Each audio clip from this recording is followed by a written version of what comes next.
तेजी से महंगाई को कम करेंगे।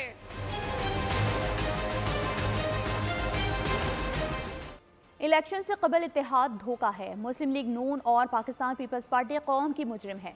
सरबराह पीटीआई पार्लियामेंटेरियंस परवेज खटक की बोल के प्रोग्राम ऐसे नहीं चलेगा में गुफ्तगू। कहा आवाम से झूठे वादे नहीं करता। अपने दौर में खैबर पख्तूनख्वा में इनकलाबी इक़दाम किए। उम्मीद है वज़ीर आला खैबर पख्तूनख्वा हमारा ही होगा। आज़ाद उम्मीदवार भी हमारा साथ देंगे। 8 महीने दे, मैं आपको फंड डेवलपमेंट करके दिखाता हूँ।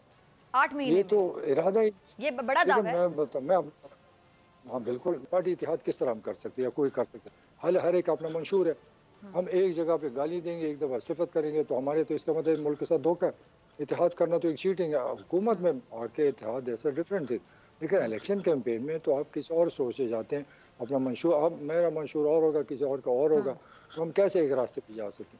लेकिन किस्मत में होगा तो इंशाल्लाह ज़रूर होगा। मेहनत हम कर रहे हैं, हमने एक टारगेट फिक्स किया हुआ, और मेरी लाइफ का हमेशा यही कोशिश होती है कि जो टारगेट फिक्स करें उसको फॉलो करें और उसको अचीव करें। मैंने आज ही हिसाब किया कि 22 लोग ऐसे हैं जो आज़ाद खड़े हुए हैं और सबसे ज़्यादा मेरे ताल्लुक़ है, तो उनसे भी मेरे राब्ते हैं, वो भी इंशाल्लाह